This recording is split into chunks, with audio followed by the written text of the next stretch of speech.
Hey, welcome to Second Chance Youth Ranch TV. Don't go away, because on this show we have Judge Joseph Wood, who was raised in foster care, adopted as a child, and a powerful testimony. So don't go away. We'll be right back.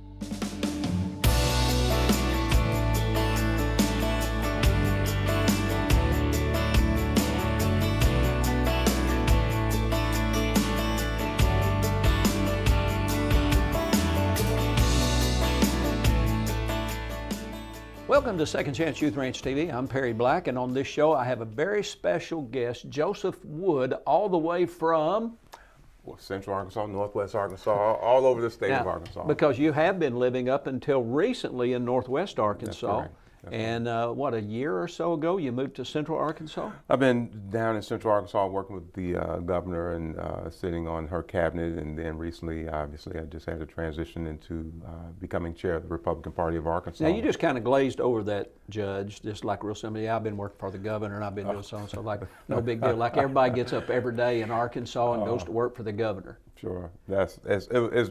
I ran for lieutenant governor. I think I was back visiting with you guys probably before and after I was running.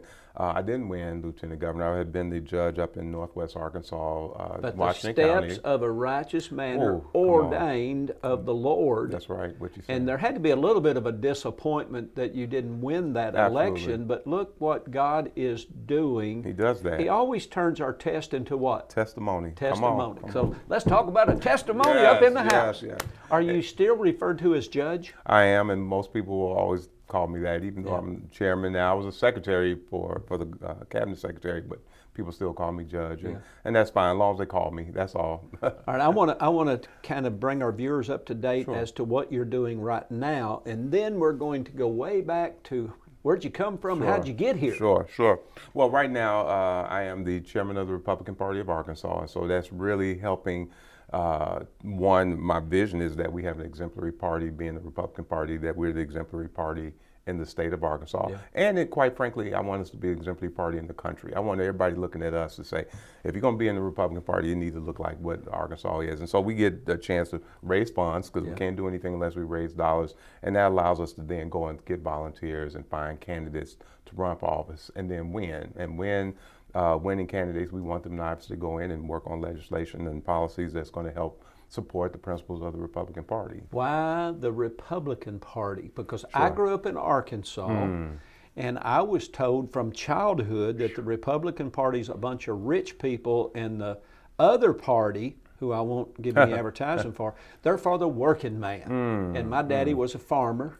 Didn't even own the farm. He just worked on the farm, a hog farm in Jonesboro. And so I grew up with that same mentality that, you know, you got your working party and then you got your rich people party. Is that really accurate? Well, I guess they didn't check my bank account. So I got 3 daughters and a wife. They may be rich, but I got lint in my pocket. No, I think it truly is a falsehood that that's the case. In fact, I'm from the inner city of Chicago, and so the Republican. How did you become a conservative and a Republican? Sure. I worked hard in the streets of Chicago. A lot of gangs, a lot of drugs, a lot of violence. I was the oldest of 4, so being given that responsibility of taking care of my brothers and sisters, so they don't get caught up in the gangs and drugs. I started a youth group, and as a teenager, became very big, very fast. I always believed in life and support of, and I come out of the foster system. So I I struggled with why nothing was being changed in the city of Chicago. I know all the work. I was local school council, school board, did all this work over the years, and I didn't see the change. And I was talking to a young, older man, a mentor, and he said, "You're talking to me like I'm a Democrat." And I was stopped. I'm like, everybody in Chicago's a Democrat, black, white, old, young. He said, "No." And that's an older black man. He said, "I'm a Republican." And my mouth just dropped. In Chicago? A black Republican on top of that? No. He said, in fact, I'm a 3rd-generation Republican. Wow. And he went on to say, he said, "You're frustrated because I know what you believe. I see how hard you work. And then on Tuesday election, you go and vote against everything you believe in." Oh, my. Boy, that hit me like a ton of bricks. And he said, "That's because you don't know." And so he started talking about the Republican Party, and we believe in God. We believe in the sanctity of life. We believe in individual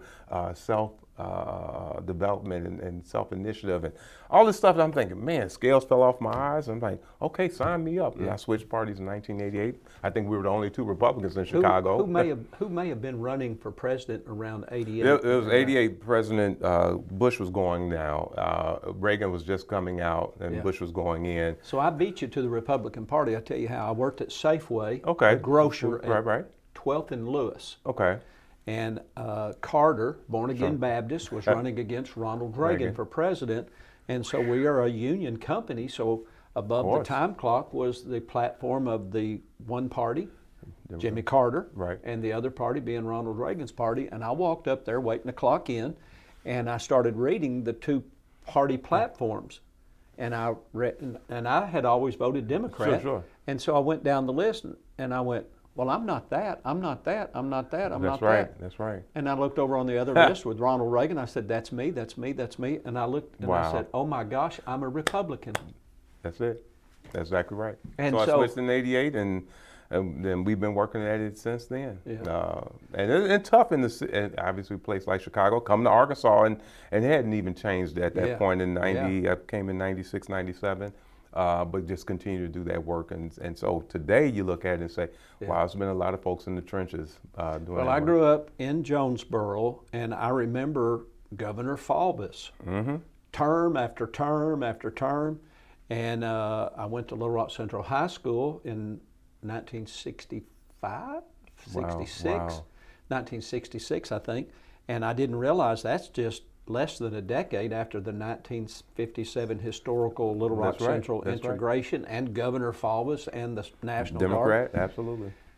And in spite of all that life experience, not realizing that as much as we hate to say it, politics has a great influence in our daily living, and yet you and I both found out that we're voting against the very values we stand for. That's exactly right.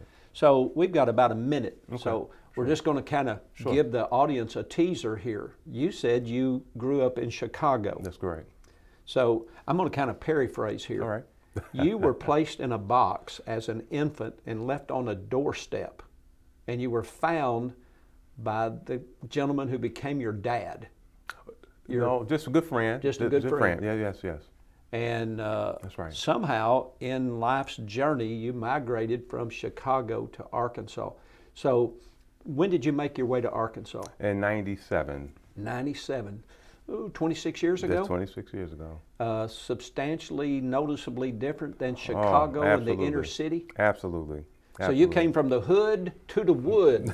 Absolutely. That's what Judge Wood did, huh? And I was only going to do about 2 years and then head back, and 26 years later, I'm still here. So. You're married? Married, 3 daughters, 2 son-in-laws, and 3 grandkids. And oh my! Gray hairs come with all those daughters. That's for sure. And people say, "Well, Judge, when are you going to retire?" If you're like me, you say, "I can't retire. I have grandchildren." Love those money. Guys. Oh my gosh, yeah. Judge, excellent. We're going to take a break. All right. And we're going to be back here in just a moment. We're going to talk a little bit more about how you were raised you said in foster care, and now you're the leader of the state of Arkansas's Republican Constitutional Conservative Party. Woo. We'll take a break and be right back. A mission field around you is filled with young hearts needing a forever family. And at Second Chance Youth Ranch, our team is committed to providing healthy, stable, loving homes and families to hurting children in the Arkansas foster care system and those up for adoption. Please contact us if you feel the tug at your heart to help foster or adopt, and find out the steps you could take to help fulfill a child's lifelong dream.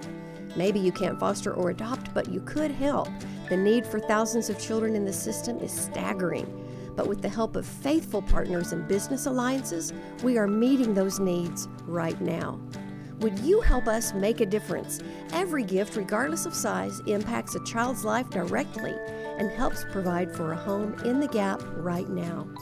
Visit the Second Chance Youth Ranch website at 2CYR.org to read more, watch the stories, and to make a contribution for a hurting child's care. Monthly partners are needed, so please contact us right away. And as you partner with this ministry, You are partnering with the Heavenly Father that has promised to be Father to the fatherless. God bless you for helping Second Chance Youth Ranch. Welcome back to Second Chance Youth Ranch TV. Our special guest on this show is Judge Joseph Wood, who happens to be a personal friend of mine and recently became the chairman of the state of Arkansas's Republican Party. That's correct. Which is a little confusing to some folks because we're seeing a major demographic change as people all across America and Arkansas are going, you know what, we're Bible conservative folks. Why are we voting to murder the unborn and to keep people incarcerated in poverty and broken, poor schools? That's right. I get on my soapbox I here. love it. I love it. So, Judge, tell me, you started out in Chicago, and I kind of just left a teaser with our audience. You were left on a doorstep as a child, as an infant. Sure. So about 15, 16 years ago, and I never knew this. Always knew I was adopted. That was it. The folks who came and got me out of the orphanage, they couldn't have kids. 5 years of marriage, and she said, let's go to the orphanage, we can foster a little girl. Why did you end up on the doorstep and ultimately in an orphanage? Where's mom and dad? Have no clue, didn't know any of that. 15, 16 years ago, the laws changed in Illinois, said if you ever adopt, you can have your original birth certificate. I'm thinking if I give my original birth certificate, I'll know who my birth parents are and let them know, hey, I'm okay, whatever happened, happened. Thanks for giving me life. Because you gave me life, somebody else gave me a life. They were overwhelmed by the number of people looking for their original birth certificate. I got it, and it said, this is your foundling birth certificate. I didn't know what foundling was. I had to look up the word. You were abandoned. You were found. You were found on this day. And I'm like, this day? That's my birthday. No, that's just the day you were found. You were found at this day, at this address, by this man, Caesar Johnson, and taken into the orphanage by this doctor. So, man, that blew me away. 46 years old, and I'm just now finding out that I was abandoned. I always knew I was adopted, but that was it. It was closed adoption. When you found out that you were abandoned and you already knew you were adopted, right, I just... was that traumatic? It took the wind out of me. One, my whole life, I'm just thinking this is my birthday. That's one, and now I'm finding out it's not. Then the second thing is, how bad was it? What did I do to be, given up or abandoned, let alone, and I thought it was me, and I went through a lot of that as a teenager.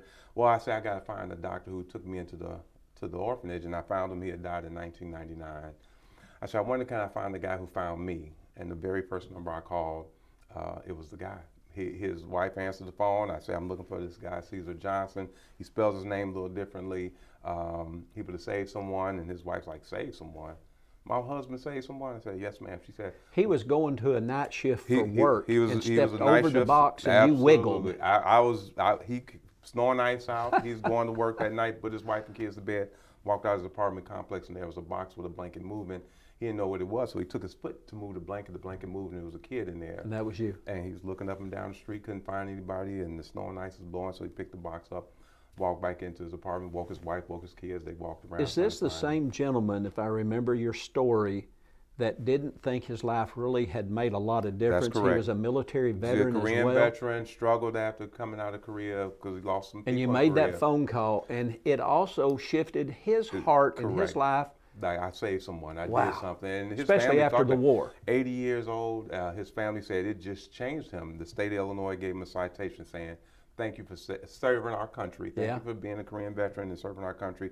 And thank you for saving this kid, because Arkansas gets a deputy secretary who's now running for judge. Gosh. It just changed. They invited me to come to his funeral. He died 6 years later at 86 years old.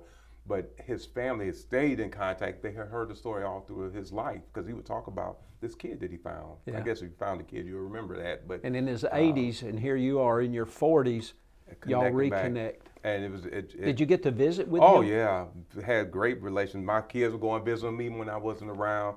His family still keeps up with me. They invited me to one of his reunions. Big family, huge family, to just share. And I said, what would I talk to your family about? He said, I don't want my family to take for granted what you've been searching for your whole life. And boy, when I got to the reunion, they had a 3-day celebration. The last day I'm speaking to them, and some men older than me crying, and I didn't understand why. They said, we look forward to seeing Uncle Caesar every summer, because he always told us about this story of a kid that he found, and now you stand in front of us. Anyway, we have an influence and impact on folks that we just don't know.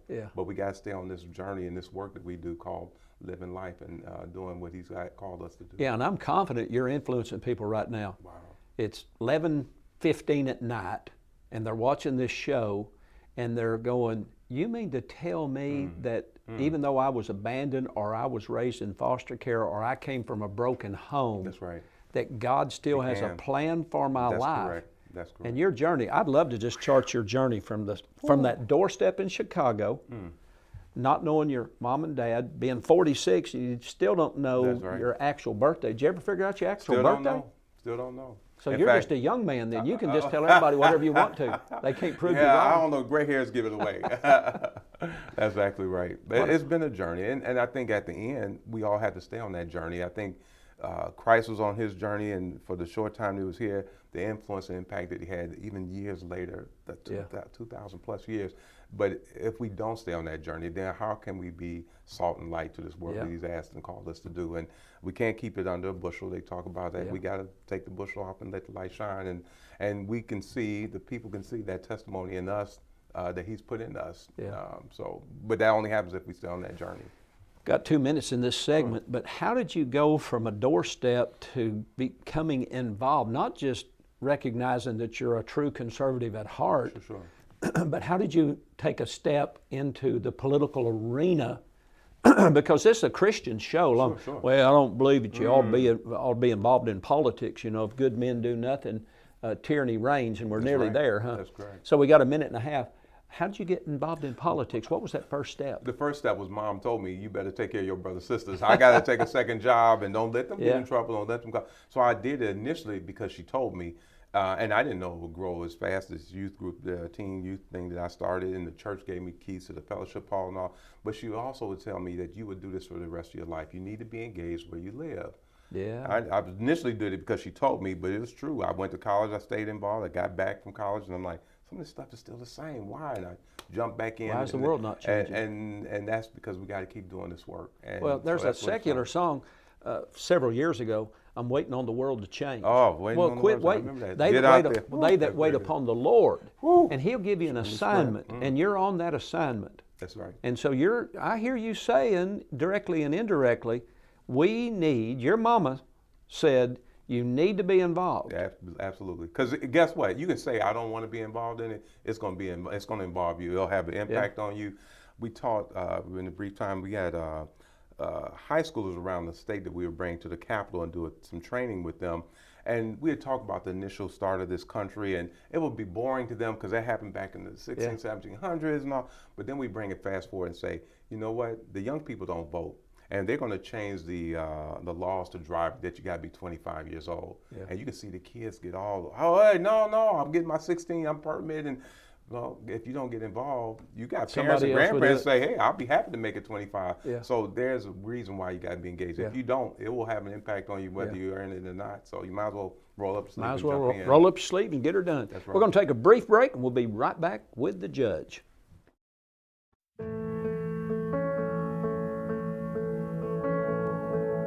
My name is Damari, and I'm 15. I'm in 8th grade, and my favorite subject is science. I like to play football and swim.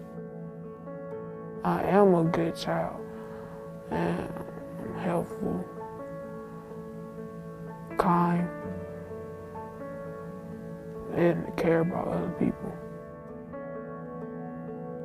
I love all the families that are out there looking for a kid. What kind of family would you want to adopt you?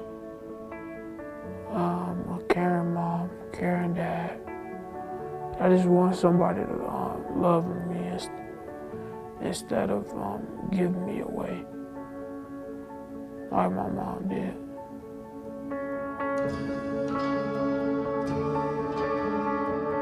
What would you want to do with a family? See new things, go on trips. What's it like not having a family? It's not like you wanted it to be. What do you want your life to be like? Peaceful. And not having to be in facilities and going back places for places that I don't belong. Just know that I can always be kind and care about others.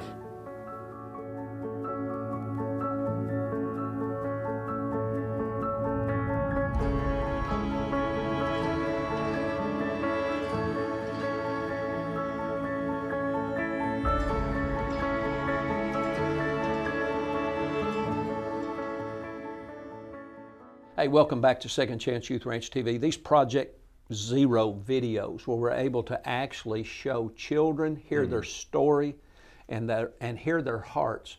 We always show it prior to coming back to this segment. It's so moving. We're not allowed to show our 50 plus children that we have in our care. DHS don't want our children in care, obviously, to be exploited, Sure. but Project Zero works with DCFS, and man, their videos are just heart-wrenching. They're so moving. Judge, you were raised in foster care. What was that like to be raised in a foster care? And did your foster parents adopt you? Yes. That's pretty awesome. So it is, and again, I wouldn't change any of that experience, and different than I think what we got today, because the orphanage that I was in was run by Catholic nuns. So these are people who had a call on their lives, and the story is, in fact, this Saturday I'll be going back to that orphanage. Once a year they do a homecoming. Anybody and everybody in Chicago. In Chicago at that same, it's downtown Chicago. They don't do kids anymore, but they still feed the homeless. They still take care of young women. It's downtown Chicago, beautiful, beautiful place.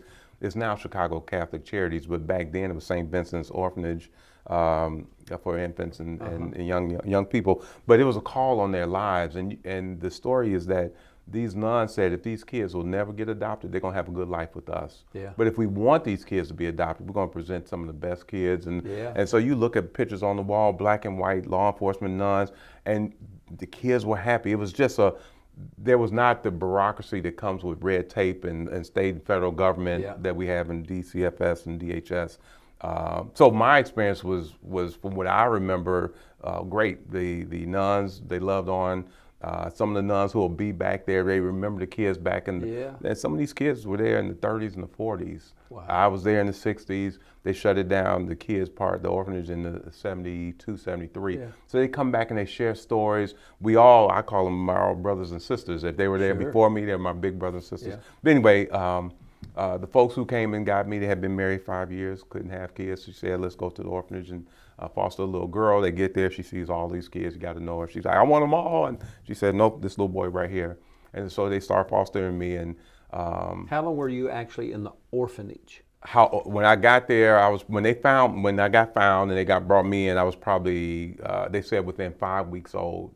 Or 5 days. It could have been even less than that. Really? No more than 2 weeks. No umbilical cord, so they knew it was a little longer than newborn. And you went straight to the orphanage? Went to the orphanage and was there, and probably there for about 1.5 years before they started fostering. And then I got adopted at 10 years old. They ended up having 3 kids right after they started fostering me. It's almost like the Lord said, we're going to give you a house full of kids. We're going to get this one first. You know, I've seen that a lot. I've actually had people said, I can't have a baby. Will you pray for me? And so I pray for them. And then a period of time passes. They get frustrated. They adopt. And then they get pregnant. That's exactly right. I've seen that a number of times. I think you get so caught in trying to do. Yeah. And when you finally relax and let the Lord just do his thing, have your way, and he does. So you are now in a high profile, very influential position as chairman of the state Republican Party. Why should any of our viewers really contemplate the platforms of the 2 major parties in our state and really engage in seeing what each stands for, judge their own values, then somehow be involved beyond just casting a ballot? Sure. Because doesn't politics and law really impact every one of us virtually every day? Every day. Whether you get involved or not, it's going to. So if you're not involved, you're living under the policies and rules that somebody else did for you. You're a victim, really. And you can't really complain and fuss per se. And if you roll up your sleeves and you actually see the outcomes of that work that you've done. Again, last year was Roe being overturned. The Dobbs case got turned and pushed back to the states. But there's been a lot of people who were involved in that, pregnancy centers and churches and ministers and believers praying about that. So over 50 years, a lot of prayer, a lot of work, a lot of support. And then obviously the appointments of 3 justices, Supreme Court justices, got that all overturned. There's a reason why. You look at the platforms of any of the parties that's out there, Yeah. and then you really start meshing that up about who you are. And that's doing this analysis of what do I believe? What is my core? What, as a believer, it's all about the Kingdom Party for me. Yeah, absolutely. That's the first party. And then secondary will be this Republican Party piece. But for me, it was an analysis back then in '88 of looking at the parties. And even recent, you see in one party, it's like, we want to ban God. We don't even want to have him part of the platform. I'm like, whoa, what? Wow, I don't know if I want to have anything to do with something like that. But aren't all these controversial issues, whether it's abortion It or is. gay rights or whatever, isn't that all happening on the East Coast? No, and the West no, Coast? it's happening right here in your schools, in your communities, in your Saline County? counties, in your Right county. here in Exactly Benton, right. Bryant, Bauxite, Little Rock. Absolutely right. And so you're choosing not to, and enables more of this to happen. And I think when churches and body of Christ get involved and say, yeah, we're going to have our stance, we're going to have our say on what goes on in our kids' lives, we're going to have parental involvement, education choice, those type of things. It's critically important. And even if you don't have kids, your grandkids or somebody else, your neighbors and all. And again, everybody can adopt, everybody can foster, maybe can volunteer. Everybody can't maybe run for office, but you know somebody who is, and you can get behind and support them. And so whatever your level of engagement is, it's being involved. And so you begin to see the fruits of that labor by being engaged and being involved. Yeah, and some person said one time, and we've all repeated it, it's amazing how much can be done when nobody cares who gets the credit. That's exactly right. But someone's going to do it, and they're either going to do it according to their values, That's right. which you may not share. That's right. But if we allow them to be the driving force, then we live under their dictate. That's correct. And I always say, when I was laying in jail reading the Bible, and I went, why did they crucify Jesus? That was, He went about doing good and healing all that were oppressed of the devil, and yet they crucified him. So you're going to get criticism. Oh, absolutely right. So in the words of the country singer, let's give them something to talk about. They're going to talk about us. Woo. They're going to criticize you for what you do, and then if you don't do anything, they criticize you and call you a do-nothing. Right. So let's give them something to talk about, That's Judge. good. I love it. That's exactly right. I want you to look at camera 2. We've got 40 seconds, and just tell people why they should support organizations involved in mentoring, fostering, and adopting. Places like Second Chance Ranch. Life matters, and I think at the very end, that's what it's all about. As body believers, as a Christian, we are called to be salt and light, and you have young folks who are most vulnerable. We're to be the support the widows and the orphans of the world, be a father to the fatherless, and you get a chance to do that. Some of these kids are looking for a forever home, a second chance, and so whether it be a pregnancy center, whether you're giving respite to someone who is a foster family, or you yourself saying, you know what, I got time, I got energy, and I want to pour it into a life. Life matters and you matter. We need you. Yep. You can make a difference. Thanks for watching Second Chance Youth Ranch TV. We'll see you next week. Bye-bye.